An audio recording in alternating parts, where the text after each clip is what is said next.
YouTube, we're back on the road, heading out to the shop to get the work on the wall again. And got the subs in the car right now, so I have a little base. They're behind me. And there's some special builds that I'm testing out, so I'm not going to give any details on them, but they get down. So we'll hopefully get some video of that. These things doing some damage, because they sure do damage. And if you see, the river's up right now. Sacramento River here in Central Valley of Northern California. And it's flooded out on that side too. So it's a cool little area to be in. But anyway, we got the Jeep charging right now. To get the batteries going again. That's morning voltage, so it's a good number.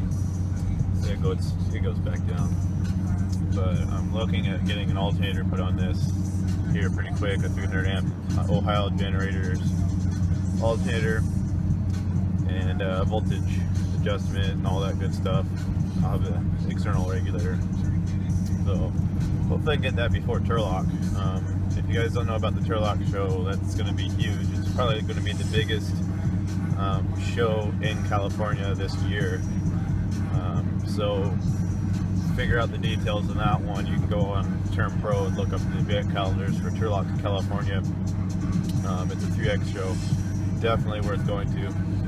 So while I get ready for that, we continue working on this build that I'm working on. Just stay updated. Stay tuned, and I'll do my best. I know I've been slow with the videos, but life's been every moment.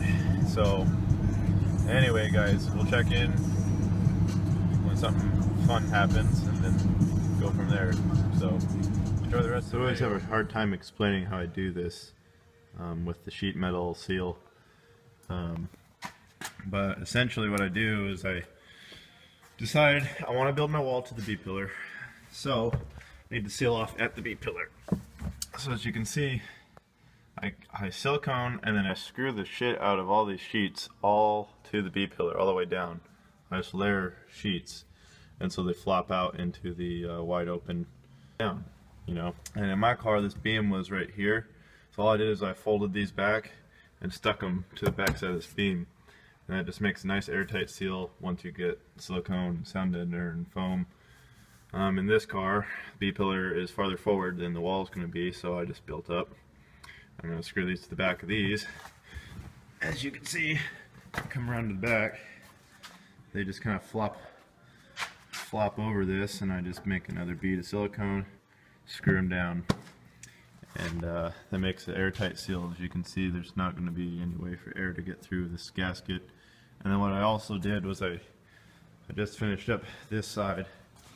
What I also did was put a layer of sound deadener on top of that, and then put a bead of that SP30 stuff, or whatever it is. So it's really going to be sealed in. Somewhat hard to see, but gives you the idea. There's never going to be air coming through there. And then from here back is the wall, so obviously that gets it seals itself. And then this is kind of what I have to just trim it out, make it look good. Oh, almost dropped the phone. So getting that side, I just got to put the angled pieces going up this way. So, yep. And then this extension, you might wonder how strong it is. It just, I could break my hand on that. It's not moving at all. Completely solid. So that's really cool, because it's secured to the B-pillar also. So that's basically the best way to seal these off, you know, is just do it with the frame. And then I can come by, I can put my baffles on and then put trim pieces on that to really clean that up. So that's the plan with that. So I just got to jump on, finish that side now. Alright, so I'm going to be back at it today. That's what I did yesterday. Let's get that side of the frame in and finish up the seal over there. Floor is ready to go. We have our depth set. So Today is going to be this other side, and then the roof, hopefully. Shouldn't be too bad, it's just cutting some wood. The hard part's over. Creating the seals is really the hardest part because of having to tap into the metal beams and everything without hurting the car. And this is all sealed in. I got silicone beads and sound deadener, and then here's the beginning of the frame. It's already super strong and it's not even fully installed. So this is what you're going to see when you open up the door, with the addition of the sheets of wood right here. So this will just be some frame. So upon his request, I could cover it. We'll see. Unless he wants to leave open framing. I don't know if he cares. The door barely shuts. You know, it's really tight, but it does exactly where it should. And if you ever wanted, I think you can mount an amp right here because it does step back, and there's some good room maybe right here. And then I do plan to fill up underneath here, but there is some storage, so I haven't quite decided what I should do. I mean, personally, I would like to have the storage, but I need to put some foam in there, I think. But maybe I'll just do most of it, and then I can access the rest from here if he decides he doesn't care. Because, you know, I could put some crap down there. That'd be nice. At least know how the wall's doing. One thing I like about the 4-door versus my Jeep 2-door is the fact you can access most of the frame afterwards, which could be beneficial later on. I don't know. I'm building it to where you shouldn't ever have to, but you know. So I don't know, I might put an extra piece there or something. I don't know how to make that fit in there, but I'm just gonna go ahead and copy on this side what I did over there, and then go ahead and move on to the roof and come straight across. I think I can you know, just come straight back off the roof like that. As you can see over on these, I set them back 3/4 of an inch so I can inset one sheet. So one of the sheets gets inset, and then the next sheet will come out and come all the way forward to the front side of this lip. So that's how I did it on mine too. And then down below, they both stay on the. They both will go all the way down. So the top, I can choose to either set it back 3/4 or go all the way to the top. Just depends on the space I wanted to really squeeze out of it. I designed it to go 2 down, so I don't think I'm going to do a space. It gives me more ability to put a frame on the roof and have some room. So I really like the roominess. The only thing I don't like about 4-door is just having to create these seals. It was a lot harder than in mine. I spent 2 days on that, but they're solid. So these 2x4s just get covered up with a little bit of wood when I get there for trimming. It's not really going to be my job to do all of that, at least right now. I don't know what he has planned later, but I'll just make it look clean as I can without putting too much work into it. So we're going to move on, and hopefully tomorrow I'll start putting a shell in this and actually make it look like something. So, alright guys, check in later. Alright YouTube, I'm worn out. It has been a hell of a day. Started out the day actually working for my dad, got a half day in with him in construction, and then came back and then did a little bit of my own construction here in the Jeep. The Grand Cherokee here, Grand Cherokee build for the 2 Sundowns. Anyway, frame is pretty much done, honestly. The way I do these, same as in my Jeep. The back framing gets put on after the back sheets go on, but everything else is framed in. The roof is done. It's so strong. It's just amazing, and I think I might even add a little bit more framing into this after the baffle gets put on. I mean, after the sheets for the shell. So tomorrow's plan is to put the first sheets to build the shell inside. That probably will take most of the day. And then trim up the back there, get some 2x4s, and then little spray foaming. I'm gonna do a little tonight before I leave, get it kind of drying. But pretty much get to see what we're working with here. You know, so both sides are trimmed in, looking good. I mean, this looks very, very similar to the one in my Jeep. You guys remember it. I just I improved a few things to help make it a little better. You know, every single piece has been glued together and laminated and screwed, and everything's been bolted to the floor of the car and siliconed. You know, so it's pretty stout. But there's a look at it, guys. That's how I do it. A lot of work. All right. Well, we'll check in again tomorrow morning when I get a little more energy, and we'll go from there. All right, guys. All right. So we got 3 of the sides in, back side and that side. Kind of starting to take shape of what the wall is going to look like here. And a little spray foaming in there. I'm going to come around to the side. And this is pretty much the view he's going to see unless he ever wants me to do any trim panels. It's not a part of this build at the moment. And he has some storage down here actually. So I'm going to leave that open for now, unless he decides he wants it closed. But I mean, you could throw some tools down there. We'll see. So there's that. And then here's the back. I'm going to start coming down with 2x4s. Get that trimmed out. And here's the other side. Same thing. So there it is, guys. So we're going to slap the roof on, slap the floor on. As soon as some of that spray foam starts to dry, in the meantime I'll just start stacking up 2x4s back here for the back bracing.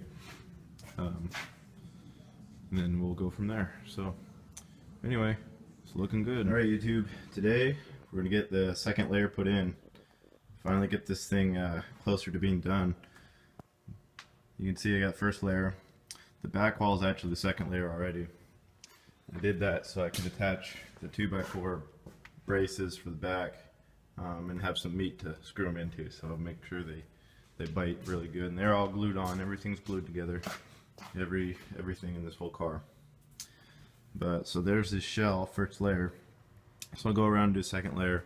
I might even do 3 on the back, I don't know yet. I'm going to sit down and double check all my calculations, because I actually think I made this a little larger than I anticipated. So if so, then I'll just narrow it down. Not a big deal. So that's fine. And you can see he's got a crap ton of storage back here. Like, you could almost put another wall back here. So it's too bad he didn't do like 418s, but that would have been a little bit tougher to fit, because the placement for the 218s is tight too. I'm gonna have to model that on my computer and decide where to put those. Either I can orient them like mine, where I have a port on my side and they're kind of staggered on this passenger side, which is alright, but it doesn't do very good on demoing, and this is really going to be a demo monster. So my other thought was I can put this sub down here and move the port to the kind of top center, make like a square port, or move the subs to the top and do the port kind of in the middle. He doesn't plan to do a console in there, so that might be a viable option. I gotta kind of weigh out the options and see how the port will actually fit. You know, we're not doing any SPL with this thing, as you could tell, because the wall sits so far back. If I was that concerned, I would have moved it up further, but I wanted to give him lots of seat room, lots of cabin room, you know, and get it to play low, demo it quite a bit. So this is going to be a lot of fun. He's going to have plenty of power. You know, have you guys seen how mine does? Well, imagine if I had some power. Trust me, I wish I had some.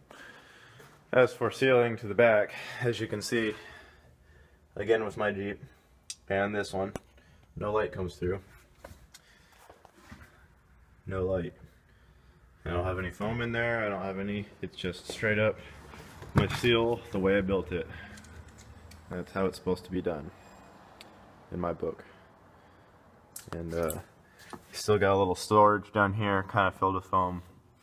If he wants me to fill it more, then I can go ahead and do so. If not, then he's got a place to keep miscellaneous things. Door shut fine. Oh, and then he also does have enough room if you wanted to mount an amp. You can see there's some space. So he's very happy already. I've sent him pictures. He hasn't physically seen it, but he's excited, and I would be too, because I'm really jealous of the 4-door for some reason. At first I was thinking I didn't want a 4-door because the B-pillar placement and everything. I mean, for SPL I wouldn't want one, I don't think. Well, maybe I would. It depends on if I was going to drive it. But as far as demoing, this is sweet because there's more room. Like, you could access the whole entire wall very easily. You know, it is a bitch to seal it off, but once that's set up, then it's actually kind of nice. I like these Grand Cherokees. Obviously I like my Cherokee, but if I had to buy again, I think I would get in the market for one of these, so I could have one of these and then have my Jeep, and maybe turn my Jeep to SPL and then turn one of these into a demo rig, you know, maybe a few years down the road. But until then, mine I convert it back and forth between SPL and demoing often, and it's annoying, but it's good for both. So eventually get another rig because I like this. This is cool. He's gonna be ecstatic. I really can't wait. I'd like to get the subs put in it, but you know, I don't know if I'm gonna be doing that. Anyway, I'm gonna go ahead and start in the second layer here, and we're gonna get it buttoned up a little more, and then possibly start on the baffle tonight. I gotta just kind of think about how I want to set it all up, based on how many cubes we have and how big the port's gonna end up being. My original idea was center port, but then I quickly realized that the subs are too big to fit side by side with the port in the middle. So, but then I calculated out to about 19.8 cubes, and I'm gonna try to get back down to 19.8 after I get all the baffles and stuff in, and then after port and subs going, it should be around 14.5. That's what I want. I got to figure out which way to orient all the stuff to make it work, and whether or not I need to take up more space inside in order to do so. So in that case, we'll decide on that by the end of today. But it looks good. It's strong as hell. They always are. I mean, everything I've ever built, I've always tried to build super strong, and this is no exception. So anyway, if any of you guys ever wanted a wall build and you were kind of in the West Coast area and you wanted to bring it out to me, I would be inclined to do it depending on the time of year. Usually summertime's a good time, because right now I'm doing it on vacation, my spring vacation. I'm trying to do this in a week, and it's been tough. I'm kind of worn out on it, but now it's getting exciting again because we're looking at some progress. Versus yesterday, I mean, it was a big difference. And then it's just cool when you open up the door and you're like, damn, it's like a house. And if I want, I can add more 2x4s in there, but I don't think it's needed. So we'll throw that second layer on, and this thing's gonna be strong. It's crazy. Did the spray foam yesterday too. I gotta clean that up. Some of it kind of decided to come out, but the roof does have a nice solid bunch of foam in there. It's good. So anyway, onward. Time to start cutting down. We got, I think, 7 sheets left. I've only gone through 2, so we're doing good on wood. I get to keep the leftovers because my girlfriend is gonna get a box for her true 10s, right? 12s. So maybe one of these can be that. So, anyway, let's get back to work. To see more great videos, hit that subscribe button. You can also find me on Google+, follow me on Instagram, and join the all-new Facebook page to keep up with all things Mario. stuff down in my denim, my blunt. Take a gram of cushion, roll it in a blunt.